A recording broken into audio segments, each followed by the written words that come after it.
Japan Makes Me Scared, a podcast to the chilling realm of Japanese horror stories.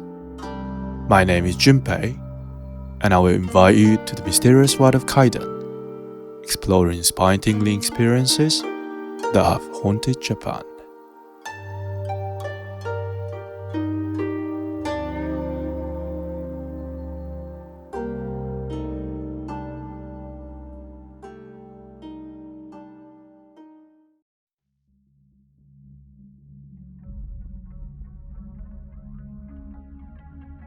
Konbanwa minasan. Welcome back to another episode of Japan Makes Me Scared.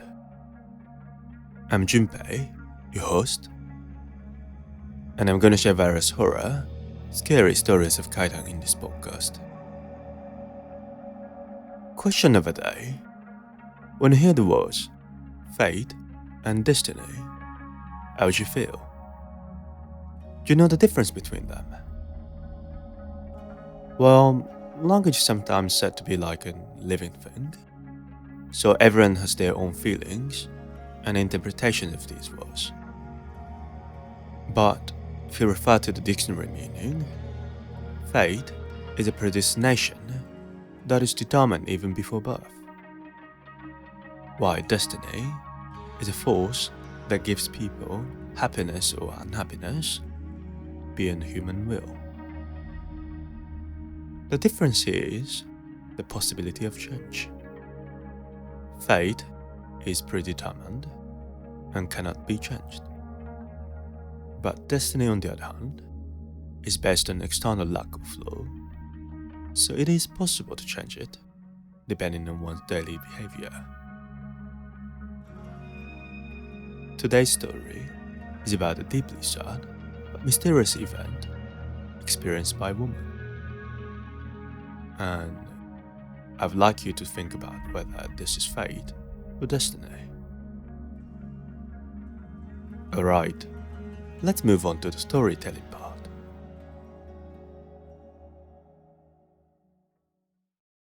Episode 35, Loop.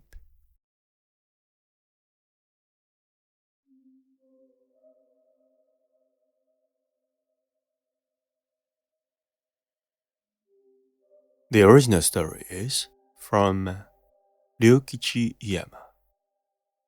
He is a comedian, but also a famous kaidan teller. He is one of my favorite kaidan tellers, and I featured another story of his in episode 8, Tire Trucks. So please check it out as well if you haven't listened yet. Today's story is what he heard from one of the staff members at Thrill Night, which is a kaidan bar in Kabukicho, Shinjuku, Tokyo. The name of the staff member is Hana.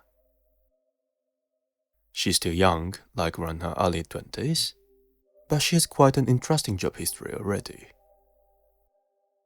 She used to work as an assistant in a porn video production in Hokkaido, the most northern part of Japan. She helped with the camera operation and makeup stuff during filming. One time, they decided to shoot a video project, but they couldn't find an actress.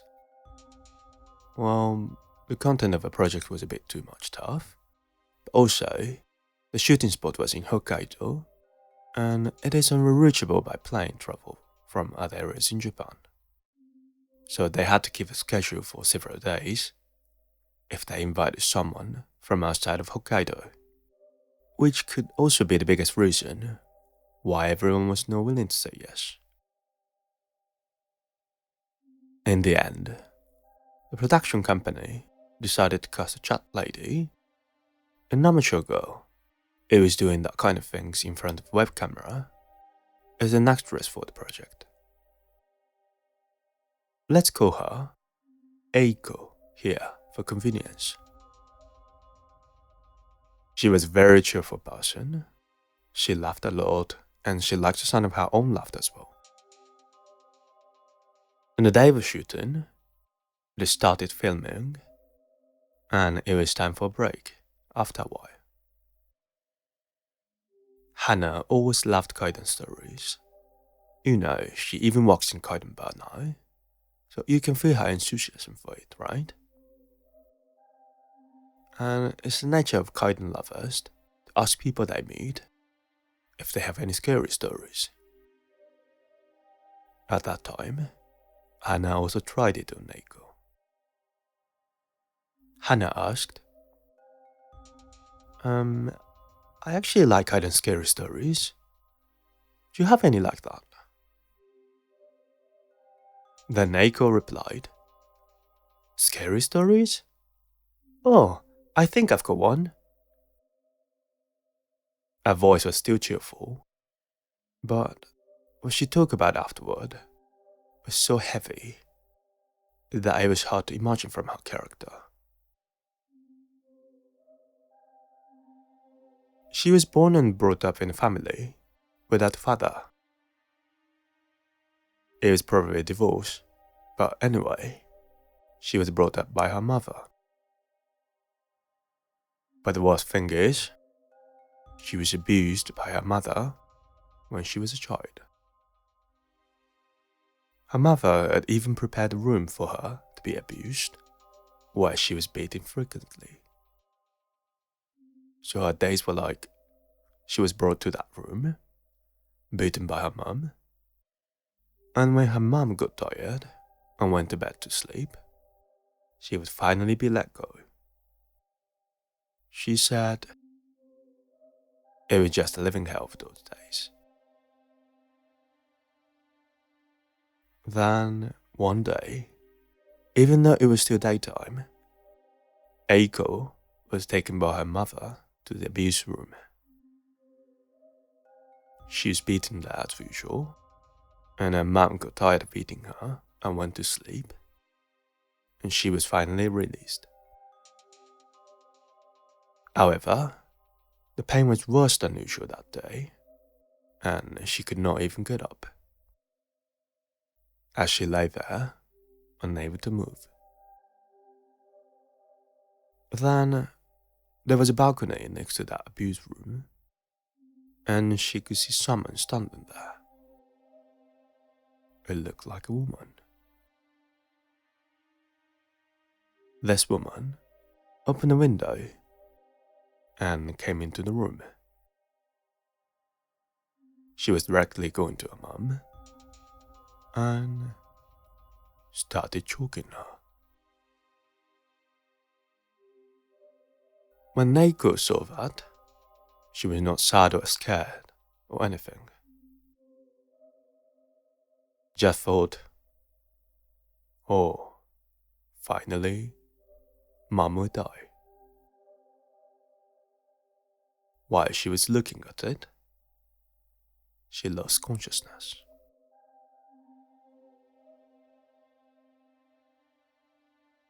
When she woke up a while later, she was in a hospital bed, and also, she was surrounded by a lot of police officers. One of them talked to her. I'm sorry, this is going to be very shocking. Your mother has been murdered. You're covered in bruises too. What happened? Well, as for the bruises, she explained that her mother had done it. And at that time, Eiko felt that even when the police officer told her about her mother's death, she still only thought that her mother was really dead. No sad feeling, or rather, it was more of a relief. In the end, the murderer was never found. After that, she was taken in by a relative or something and became an adult and started working as a chat lady at the time. However, when she kept thinking back to the events of that day, she suddenly realized something. The woman who killed her mother that day was choking her while laughing for some reason. And her laughter was exactly the same as her own laughter of Eiko, and the way she laughs now that she has grown up. At the end of the story, Eiko told Hana, "You know, that's why I'm gonna save my childhood self one day. And kill my mother." After this, the break time ended and the filming restarted. But Hana did not have a chance to speak to Eiko again afterward. But the impression of the story was so deep that even after a while, Hana couldn't forget the story at all. Then Hana desperately wanted to see Eiko again and ask more questions. So she asked someone from a production company, "Do you have a plan to cast Eiko in your films again?" And the production company employee replied with a slightly gloomy look on his face. Eiko. Actually, we can't work with her anymore." When she asked him why, he said Eiko committed suicide. When Hana heard that, she thought, maybe Eiko's gone away to help her past self.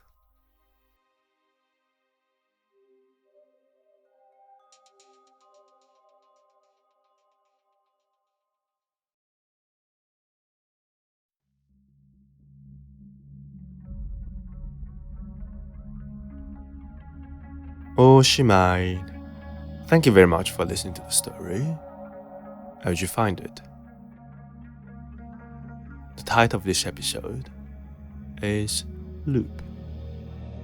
And now you know what I wanted to mean by this, right? Perhaps Eiko is trapped in a sad loop. The young girl is saved by her grown-up self. Then she returns to the past to save her younger self again, after she has grown up. When I think about this, it's like some kind of nightmare that I can't wake up from. Or like a horror manga or anime with a heavy feeling sinking into my heart. But it's the only option for her, isn't it? What if she has grown up and given up helping the younger girl herself? Then maybe this loop can be broken off and she can be still alive. But on the other hand, she herself has already experienced how much she has been saved since the disappearance of her abusive mom when she was a kid. It's not an easy thing to do because the loss of that event means, in a way, killing her own mind and body as well, I suppose.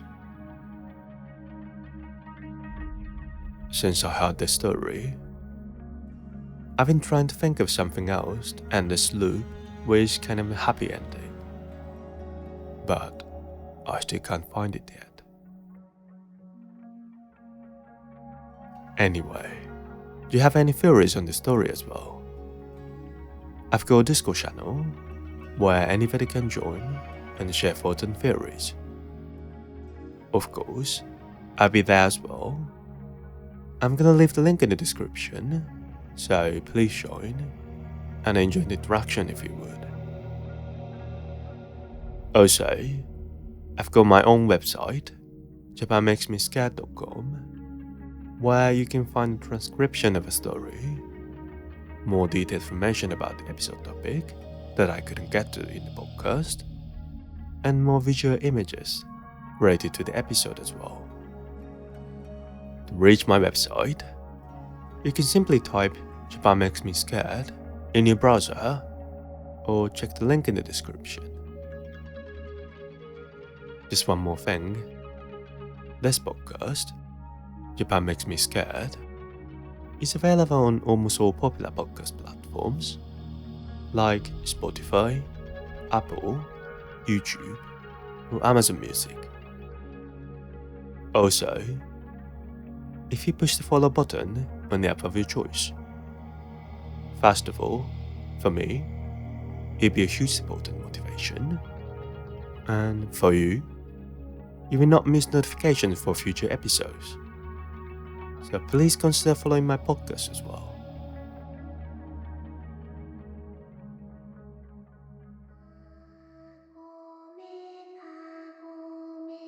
Alright, we're getting close to the end. So let me say one thing. Arigatou gozaimasu again for listening to my podcast, Japan Makes Me Scared. And sayonara for more children fruits next time. Bye.